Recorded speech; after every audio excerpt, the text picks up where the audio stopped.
Hello beautiful people, welcome back to my channel Sudharchana Reddy. నేను అర్చన. అందరూ ఎట్లా మంచిగా, మేము కూడా మంచిగా ఉన్నాం. మరొక ఇంట్రెస్టింగ్ లాగుతారు. నేనైతే మళ్ళీ ముందుకు వచ్చేసిన.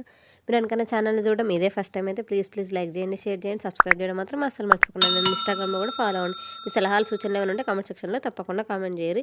ఈ బ్లాగ్ అయితే మా చిన్న పాప ఫస్ట్ బర్త్డే మేము ఎట్లా సెలబ్రేట్ చేసినాం అనేది నేను ఈ వీడియోలో మీతో షేర్ చేసుకున్నా. అండ్ యాక్చువల్లీ నాకు మా వారికి ఇది ఒక డ్రీమ్ లాగానే అని చెప్పచ్చు. మా పెళ్ళి తర్వాత మేము ఇంత పెద్దగా చేసిన ఫంక్షన్ అంటే ఇదే, ఇంకేం చేయలేదు. యాక్చువల్ మా పెద్ద పాప బర్త్డే కూడా మేము గ్రాండ్గా సెలబ్రేట్ చేద్దామని అనుకున్నాం అప్పుడు. బట్ ఎందుకు చేయలేదంటే అప్పుడు మాకు ఇల్లు లేకుండే, చిన్న పెంకుటిల్లు ఉంటుండే కాబట్టి వచ్చిన వాళ్ళకి చుట్టాలకు కూడా ఇబ్బంది అవుతుంది అన్నట్టుగా ఇప్పుడున్న సిటీలోనే చిన్నగా చేసేసుకున్నాం ఇక్కడనే. అప్పుడు మళ్ళీ అంటే డెకరేషన్ ఇట్లా చేసి గ్రాండ్గానే చేసినాం, కానీ రిలేటివ్స్ని అందరినీ విలువలేదు. బట్ ఈసారి ఎల్లమ్మ పండుగ అండ్ బర్త్డే కలిసి వచ్చేలాగా పెట్టుకున్నాం కాబట్టి మేము అంటే ఎల్లమ్మ పండుగ అయిపోయిన ఆ రోజు ఈవినింగే మా పాప బర్త్డే పెట్టుకున్నాం అనమాట. బర్త్డే పార్టీ అందరికీ బర్త్డే అనే చెప్పినాం ఇన్వైట్ చేసే వాళ్ళందరికీ. అండ్ ఈ థీమ్లో నాకు కావాలని పట్టుబట్టి మరి నేను ఈ థీమ్ సెలెక్ట్ చేసిన. మా వారైతే ఈ మధ్యలో గ్రీనరీ ఉంది కదా, అది అవసరం లేదు, క్లాత్ తోటి పోదామన్నట్టు మా వారికి ఉండే. లేదు ఆ గ్రీనరీకి వచ్చే ఆ లుక్కే వేరుంటుంది. నాకు ఇప్పుడంటే మా ఓనర్స్ వాళ్ళ శారీ ఫంక్షన్కి వెళ్ళినప్పుడు అక్కడ అంతా గ్రీనరీ పెట్టిరు. నాకు చాలా అంటే చాలా నచ్చింది. అప్పుడు మైండ్లో ఫిక్స్ అయినా మా పాప బర్త్డే ఒకవేళ మేము గ్రాండ్గా చేస్తే ఖచ్చితంగా ఇదే థీమ్లో పోవాలి. నాకు అట్లా బాగా నచ్చింది. అండ్ ఫొటోస్ అయితే సూపర్గా వస్తున్నాయి అక్కడ దిగితే అని నాకు మైండ్లో ఫిక్స్ అయిపోయింది. అండ్ గ్రాండ్గా చేయడం అనేది మా ఇద్దరి ఒపీనియన్ అనమాట, మా వారిది నాది. మళ్ళీ ఇప్పుడు గ్రాండ్గా చేసినామంటే మళ్ళీ ఎప్పటికో ఇంతమందిని పిలిచి మనం ఇట్లా దావత్ చేసుకుని మళ్ళీ ఎప్పటికో పెళ్ళిలో పిలిచినామంటే మళ్ళీ ఇంతవరకు విలువలే కదా, మన జీవితంలో ఇంత పెద్ద ఏజ్ చేయలేదు. అండ్ ముఖ్యంగా ఎల్లమ్మ పండుగ కొత్త ఇల్లు కట్టుకొని అప్పుడు ఇంట్లో పోయినప్పుడు కూడా నేను ప్రెగ్నెంట్గా ఉండే కాబట్టి అప్పుడు కూడా ఎవరిని విలువలేదు. వాళ్ళ ఇంట్లో చేసేసుకున్నారు. మరి ఇప్పుడన్నా వెళ్దాం అన్నట్టు ఎట్లా ఎల్లమ్మ పండుగ చేసుకున్నాము. పాప బర్త్డే కూడా అంటే ఒక 2 డేస్ ముందే చేసినాం అన్నట్టు ఎల్లమ్మ పండుగ కలిసేటట్టుగా. ఎందుకంటే ఎల్లమ్మ పండుగ మంగళవారం రోజే చేస్తారు, బట్ పాప బర్త్డే సాటర్డే వస్తుంది. అందుకనేసి ఇంకా మేము ముందే ప్రీ సెలబ్రేట్ చేసినాం అనమాట. ప్రీ బర్త్డే లాగా ముందే సెలబ్రేట్ చేసినాము. అండ్ ఫోటోషూట్ పోవాలని మస్తు ఉండే మాకు. బట్ అది ఏంటంటే ఈ బిజీ షెడ్యూల్లో అది అస్సలు మేనేజ్ కాలేదనమాట. మేము ఇంకా దాన్ని అడ్జస్ట్ చేయలేకపోయినాము. అసలు బయటికి వెళ్ళడానికి మాకు వర్క్ అయితే ఫుల్ హెక్టిక్ వర్క్ ఉండే. సామాన్లు తీసుకురావడానికే సరిపోయినాము. తర్వాత పండుగ స్టార్ట్ అయిపోయినాక వీటికే సరిపోయినాము. అండ్ అప్పటికే మేము 1 వీక్ ముందు పోయినాం పండుగ కంటే. ఇంకా ఫోటోషూట్కి టైం ఏడని చెప్పారు, అసలు టైమే లేదు. షాపింగ్కి వీటికే సరిపోయింది ఉన్న టైం అంతా. నేను అండ్ ఈ థీమ్లో పోవాలనైతే నాకు ఎప్పటి నుంచో ఉండే. And when I was pregnant నాకు అప్పుడు ఉండే, ఇన్ కేస్ మాకు బాయ్ పుడితే ఫస్ట్ బర్త్డే ఇట్లా చేయాలి అన్నట్టుగా నేను అనుకున్నాను అన్నట్టు అప్పుడు. అంటే మా వారు ఆ పుట్టిన బాయ్ ఎవరైతే ఉంటారో వాళ్ళొక థీమ్, నేను మా సనీష ఒక కలర్, అట్లా ఆ థీమ్లో వెళ్దామనేది మైండ్లో నాకున్న ఐడియా. తర్వాత పాప పుట్టింది కదా, సో నేను మొన్న మా వారితో నేను డిస్కస్ చేసిన, నేను ఇట్లా అనుకున్నా అప్పుడు, ఇట్లా మనకు బాయ్ అయితే ఇట్లా ఇద్దామని నేను అనుకున్నా. అంటే అయితే ఏముంది, ఇప్పుడు కూడా అట్లనే వేద్దాం, అదే థీమ్ కంటిన్యూ చేద్దాం, నువ్వు అనుకునేది కంటిన్యూ చేద్దాము. నేను చిన్న పాప ఒకలాగా డ్రెస్ అవుతాము, మేము కొంచెం ట్రెడిషనల్గా డ్రెస్అప్ అవుతాము, మీరు కొంచెం పార్టీ లుక్ లాగా అట్లా వెస్ట్రన్ వేర్లో డ్రెస్అప్ కండి అని అన్నారు. సో వెస్ట్రన్ వేర్ అంటే విలేజ్లో ఉన్నాము అండ్ అందరిని పిలుస్తున్నాము బర్త్డేకి. సో వెస్ట్రన్ అయితే బాగుండదు. శారీయే మనం పట్టు శారీ కాకుండా కొంచెం పార్టీ వేర్ శారీ తీసుకుంటా అన్నట్టుగా నేను అట్లా తీసుకున్న శారీ. నేను సనీష సేమ్ కలర్. అండ్ మా వారు చిన్న పాప షర్ట్ విత్ రామ్రాజ్ ధోతీస్ ఉంటాయి కదా, అవి అనమాట. ఇట్లా పేరప్ చేసినాము. సో ఎల్లమ్మ పండుగ కంప్లీట్ అయిపోయేసరికి అంటే లోపల ఎల్లమ్మ గద్దెలు అవన్నీ రెడీ, ఆ పట్నం దొక్కుడు, యాటలు కోసుడు, ఇట్లా మొత్తం అంతా నేను అన్ని సపరేట్గా వ్లాగ్స్ చేసి మన ఛానల్లో ఆల్రెడీ పోస్ట్ చేసిన. ప్రతిదీ డీటెయిలింగ్గా వీడియో చేసి పెట్టిన. మీరు కనుక చూడకపోయింటే వీళ్ళు ఒకసారి చెక్ చేయండి. అవన్నీ కంప్లీట్ అయ్యి ఆయన వంటలు కూడా స్టార్ట్ చేసేసారు అప్పుడే వేటలు పోయంగానే. అవన్నీ స్టార్ట్ కాగానే ఇంకా ఆలోపు బయట డెకరేషన్ రెడీ అయింది. జస్ట్ మేము పోయి సూర్యబోరం చంద్రబోరం చేసినాం కదా, అవి ఇట్లా నైవేద్యాలు కొద్దిగా తినేసి ఇంకా మేము రెడీ అయ్యి బయటకు వచ్చేసినాం అన్నట్టు. నేను చిన్న పాపను రెడీ చేసిన, సనీక్షని రెడీ చేసిన, మా వారు రెడీ అయ్యారు, ఇంకా వచ్చేసినాము. అండ్ నాకు కేక్ కూడా ఎంత నచ్చిందంటే అనుకోకుండా, యాక్చువల్లీ ఇది ఆర్డర్ ఇచ్చిన ఆ రోజు పొద్దున పోయి ఆర్డర్ ఇచ్చి వచ్చినాము కేక్ కోసానికి. అసలు ఎవరు గుర్తు కూడా లేదు. నేను మళ్ళీ కేక్ ఆర్డర్ ఇచ్చిరాను మా వారికి అప్పటికప్పుడు 10:30 అవుతుంది అనుకుంటా. అప్పుడు గుర్తు చేస్తే అయ్యా లేదు కేక్ ఆర్డర్ వేయలేదు మర్చిపోయినామంటే మళ్ళీ మా తమ్ముడు పోయి అప్పటికప్పుడు ఆర్డర్ ఇస్తే వాళ్ళు ఈ వైట్ అండ్ పింక్ పీచ్ ఆ కలర్లో, బేబీ పింక్ కలర్లో వాళ్ళు కేక్ రెడీ చేసారు, స్టెప్ కేక్. నాకైతే నచ్చింది. మా వెనకాల బ్యాక్గ్రౌండ్కి అండ్ మా శారీస్కి, నా శారీకి మా సనీక్ష దానికి మ్యాచ్ అయిపోయింది. ఇది మొత్తం కలిసిపోయింది మా డ్రెస్అప్లో అయితే. కొంచెం బ్రైట్ అండ్ కలర్స్ ఉంటాయి, ఇంకా బాగా అనిపిస్తున్నాయి కేకు. అండ్ ఈ ముందు కనిపిస్తున్న ONE1 ఉంది కదా, అసలు అదైతే నా నా మైండ్లోనే లేదు అది పెడదామని. బట్ మా వారు పట్టుబట్టి ఖచ్చితంగా అది ఉండాలి, అది ఉండాలి, అది ఉంటేనే బాగుంటుంది, ఫస్ట్ బర్త్డే అని గుర్తుంటుంది అన్నట్టుగా ఆయనే పట్టుబట్టి అది పెట్టించారనమాట. అండ్ ఈ డెకరేషన్ చేసింది ఇదంతా మా ఆయన ఫ్రెండ్ క్లాస్మేట్, 10th క్లాస్మేట్స్ అంట వాళ్ళు. సో అన్నయ్యనే చేసిర్రు.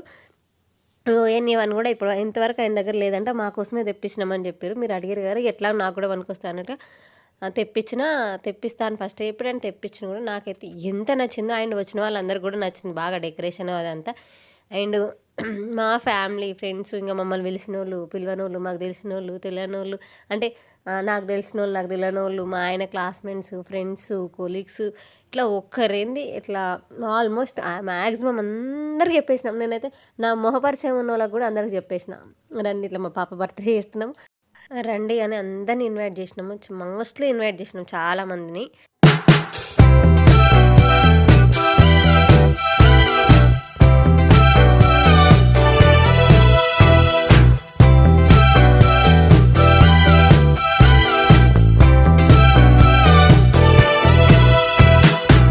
మేము ఇన్వైట్ చేసిన దాంట్లో 70% వచ్చారు, 30% రాలేదు. ఎందుకంటే ఒక్కొక్కసారి వాళ్ళ ప్రియారిటీస్ ఉంటాయి కదా, ఒకటేసారి 2 ఫంక్షన్లు అవ్వడం, ఇంకేదో అట్లా వాళ్ళకి ఒకటే రోజు 2 అవ్వడం వల్ల కూడా మిస్ అయిన వాళ్ళు ఉంటారు, కావాలని రావద్దని ఉంటుంది, కొంచెం రావాలన్నా రాలేకపోతారు. అట్లా ఒక 30-40% మిస్ అయ్యారు మేము పిలిచిన దాంట్లో. బట్ మేము అనుకున్నది ఆల్మోస్ట్ మేము అనుకున్నట్టుగా అంతా పార్టీ కానీ, అంటే బర్త్డే పార్టీ కానీ, ఎల్లమ్మ పండుగ కానీ చాలా మంచిగా జరిగింది.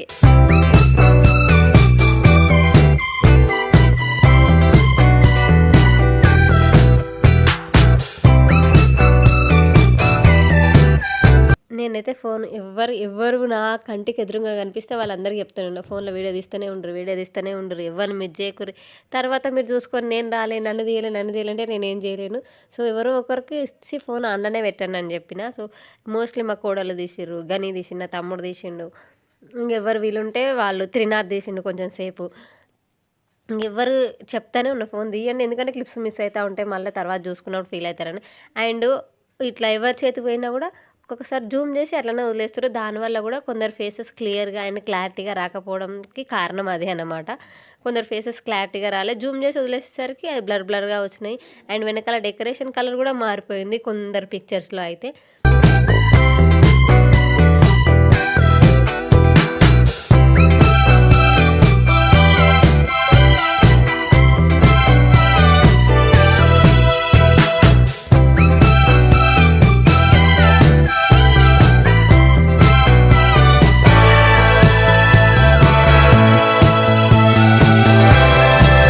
ఎక్కువ శాతం ఏ పిల్లలైనా సరే మా సమీక్షతో సహా ఫస్ట్ బర్త్డే అంటే ఖచ్చితంగా ఏడుస్తూనే ఉంటారు. మా చిన్న పాప కూడా ఏడ్చి పండుకుంది కూడా, ఆఖరికి సోగాయి.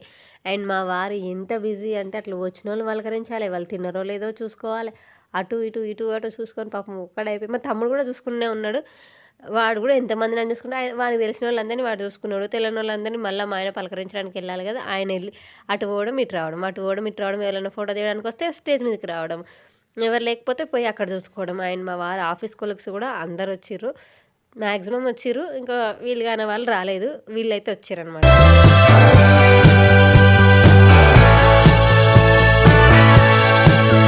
అండ్ నేనైతే చాలా వీడియోస్ ప్లాన్ ఉండే నాకైతే, అంటే రీల్స్ చేయడం కానీ, ఇంకా వేరే కొత్త వీడియోస్ షూట్ చేయడం కానీ, సంథింగ్ చాలా చేద్దామని ఉండే. బట్ ఆ ఉన్న వర్క్కి, ఆ టెన్షన్కి, ఆ జనాలకి చూసేసరికి ఆయన లేట్ అయిపోయింది. ముఖ్యంగా అట్లా అయ్యేసరికి కూడా చాలా మటుకు తీసుకోలేకపోయినా నేను.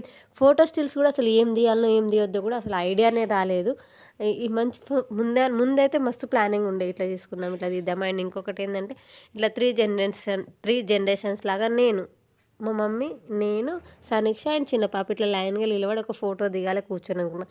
మా మమ్మీ కూడా ఎంత బిజీ అంటే ఇక ఆడ వడ్డించడే కాడ కానీ, లేకపోతే ఇంట్లో సర్దుడు, అందరికి ఛాయలు పెట్టించుడు, ఇదానికే సరిపోయింది. మా అమ్మ బర్త్డే కోసం డెకరేషన్ మేము మా ఇంటి ముందు వేసినాం కదా, అదేంటంటే అటు సైడ్ పోయేటోళ్ళకి అడ్డంగా ఉందనేసి బర్త్డే పార్టీ అయిపోగానే ఇమీడియట్గా తీసేయమని మా ఆయన ఫోన్ చేయగానే తీసేసారు. అండ్ మా పిల్లలు ఆ బెలూన్స్ తోటి ఆడుతూ చూడు మంచిగా, పిల్లలకు బెలూన్స్ చూస్తే అది ఏందో ఎక్కడ లేని ఉత్సాహము, హ్యాపీనెస్ అదంతా వస్తుంది. దాంతో ఆడుకుంటూనే ఉన్నారు చాలాసేపు. అండ్ కొట్టుకుంటారు, ముఖ్యంగా కొట్టుకుంటారు అని డెకరేషన్ చేసే పిల్లలు ఏం చేసిర్రు, అన్ని సగమన్ని వెలగొట్టి పోయిర్రు ఆ పిల్లలు. అండ్ మా పాపకి బర్త్డే గిఫ్ట్ మా వారి కొలిక్స్ ఇచ్చిర్రు ఇది. అండ్ ఫోటో ఫ్రేమ్ నాకైతే మస్తు నచ్చింది. అండ్ ఈ డౌట్ ఉంది నాకు, ఈ డౌట్ క్లారిఫై చేయండి మీలో ఎవరికైనా తెలిస్తే. ఫోటో ఫ్రేమ్లో వాచ్ వస్తుంది కదా, సో మనం చుట్టూ మన ఫొటోస్ పెట్టుకొని ఆ వాచ్ అట్లా తిరుగుతూ ఉంటే మంచిది కాదంట, నిజమేనా? తెలిస్తే ఖచ్చితంగా కామెంట్ చేయరు. ఎందుకంటే ఇప్పుడు మేము వాడే వాచ్లో నేను మా ఫోటో సెట్ చేసి ఆ వాచ్లో పెట్టినా, బట్ అట్లా ఉండొద్దంట, నిజమా కదా? నాకు కామెంట్ చేయరు. అండ్ ఈ ఈఫిల్ టవర్ ఫోటో ఫ్రేమ్ అయితే మా వారి ఆఫీస్ కొలీగ్స్ గిఫ్ట్ చేసిరు. ఇది thank you so much this beautiful gift.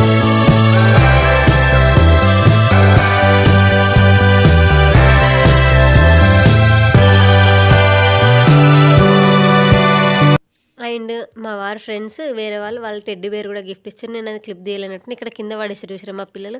అదే రెడ్ కలర్ టెడ్డీ బేరు మా వారి ఫ్రెండ్స్ ఇచ్చారు అది కూడా. And same as it is మా సనీక్షకు ఉంది కదా సైకిల్, అట్లాంటిదే మళ్ళీ మా చిన్న పాపకు కూడా గిఫ్ట్ వచ్చింది సైకిల్.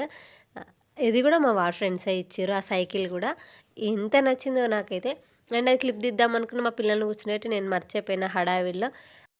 మేమైతే బర్త్డేకి వచ్చినాయి గిఫ్ట్ కార్డ్స్ ఉంటాయి కదా, అన్నీ ఓపెన్ చేసి మా వారన్నీ కౌంట్ చేసుకుంటూ రాసుకుంటున్నారన్నమాట గిఫ్ట్ కార్డ్స్ ఎవరేం పెట్టరు ఏంటని. అండ్ ఎందుకు ఇట్లా రాసుకోవడము అంటే, లైక్ రేపు వాళ్ళు ఏదైనా ఫంక్షన్ చేసినప్పుడు వాళ్ళు పెట్టిన దానికంటే తక్కువ పెట్టొద్దు, మనము ఇంకొంచెం కలిపి ఎక్కువనే పెట్టాలని గుర్తుకుండడం కోసానికి ఇట్లా అన్నీ రాసుకొని పెట్టుకుంటాం అన్నట్టు. మేమైతే ఇది ఎప్పటి నుంచి వస్తున్న ట్రెడిషన్. రాయలేదు ఈ గ్రీన్ కలర్ గిఫ్ట్ కార్డు మీద అయితే. ఎందుకు రాయలేదు, కావాలని రాయలేదా లేదంటే మర్చిపోయి రాయలేదు నాకైతే అర్థం కాలేదు, బట్ రాయలేదు. But anyways thank you so much, మీరు వచ్చి మాకు ఈ గిఫ్ట్ కార్డు కూడా మా పాప గిఫ్ట్ చేసారు అండ్ మీ బ్లెస్సింగ్స్ కూడా ఇచ్చారు. Thank you so much. And వంటలు ఇంకా కొంచెం సేపు ఇంకా ఫోటోలు దిగటోళ్ళు ఎవరు లేరు అన్నట్టుగా అనిపించిన టైంకి మేము స్టేజ్ దిగి వచ్చేసినాము. ఇంకా తినడానికి ఫుల్ ఆకలైన ఉండే. అండ్ వెజ్ నాన్ వెజ్ రెండూ పెట్టినాం మేమైతే. ఫుడ్ ఎంత వేస్ట్ అయిందంటే చాలా ఫుడ్ వేస్ట్ అయింది. మోస్ట్లీ వెజ్ అయితే మొత్తం వేస్ట్ అయింది, ఎంత ఉన్నామో అంత వేస్ట్ అయిపోయింది. అండ్ మరి ఎంత వేస్ట్ అయినప్పుడు వేరే వాళ్ళకి పెట్టియచ్చు కదండి. ఎల్లమ్మ పండుగ చేసినప్పుడు ఎవరికి ఇళ్ళకి ఏం పెట్టియొద్దంట, వాళ్ళందరూ వచ్చి అక్కడనే తినాలంట. తినేటోళ్ళు అందరూ తినేసిపోయిర్రు. ఇంకా అప్పటికైనా మస్తు వేస్ట్ అయింది. నేను మా వారు చేసిన ఫస్ట్ ఫంక్షన్ అండ్ ఇట్లా వేస్ట్ కావడం నేనైతే మస్తు డిసప్పాయింట్ అయినా.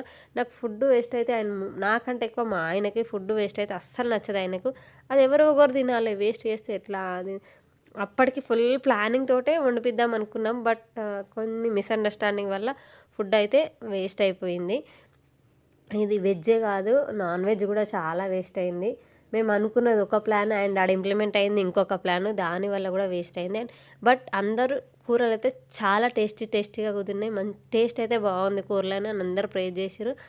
అండ్ నా ప్లాన్ కూడా ఇది ఉండే, ఇది మా సనీక్ష ఎప్పుడు చేసిందో ఏమో నేను చూడలేదు. నేను అక్కడ తింటున్నప్పుడు అనుకుంటా మా సనీక్ష మంచిగా వాళ్ళ అన్నలతోటి కలిసి డ్యాన్స్ చేసారు వాళ్ళందరూ. అండ్ ఇది నా ప్లాన్లో కూడా ఉండే. ఏంటిదంటే రాత్రి అందరు పోయిన తర్వాత నేను అనుకోలేదు అంటే ఇంత తొందరగా స్టేజ్ తీసేపిస్తామనే సంగతే నాకు తెలియదు. అది తీసేసేటప్పుడు నేను మా వారిని అడిగితే రోడ్డుకి అడ్డంగా ఉంది కదా అందుకే తీయమని అన్నా అని చెప్పిండు ఆయన.